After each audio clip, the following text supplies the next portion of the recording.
আসসালামু আলাইকুম। কেমন আছেন সবাই? আশা করছি সবাই ভালো আছেন।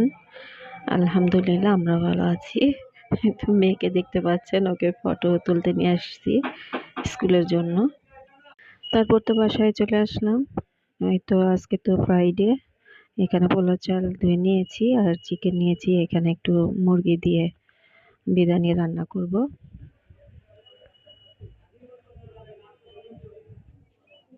তো এটাতে মাল্টি কুকারে বসিয়ে দিব।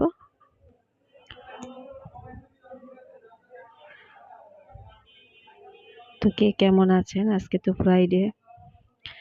তো শ্রাবণ মাসের রোজা কে রেখেছেন?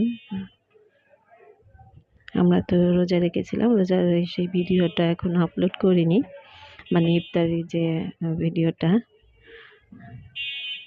দেওয়াটা ঠিক না, তারপরও একটু হালকা করেছিলাম ভিডিও।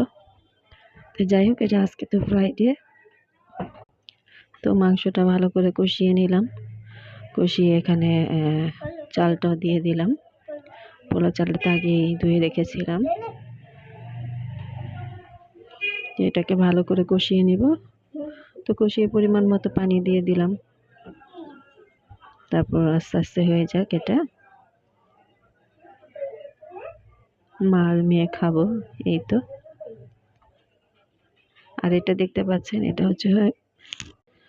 হচ্ছে আমার কোরবানির মাংস ছিল, মানে গোস্ত, গরুর গোস্তটা। এটা আমি হালকা হলুদ আর বেশি করে লবণ আর হালকা একটু তেল দিয়ে করে সিদ্ধ করে রেখেছি, মানে পুরো সিদ্ধ করিনি। ওই একটু ভাপ দিয়ে শুকানোর মতো করে ওই প্যাকেটে রেখে দিয়েছি। তো যখন রান্না করব ওটা থেকে নিয়ে রান্না করে নিব।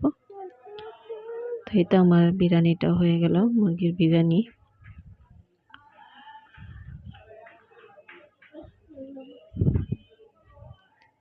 আমি দেখলাম যে ফ্রিজ ছাড়া কিভাবে গরুর মাংস সংরক্ষণ করা যায়, তাই ওইভাবে করে রেখেছি। তারপর তো খাবারটা বেড়ে নিচ্ছি, মেয়েকে দিয়ে দিব, আমিও নিব।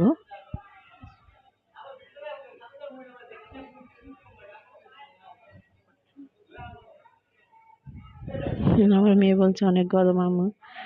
তো খাক, আলহামদুলিল্লাহ খাবারটা ভালোই হয়েছিল।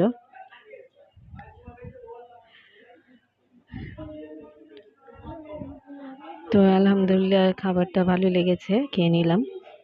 তো আপনারা সবাই ভালো থাকবেন, ইনশাল্লাহ আবার দেখা হবে নেক্সট ভিডিওতে। আসসালামু আলাইকুম।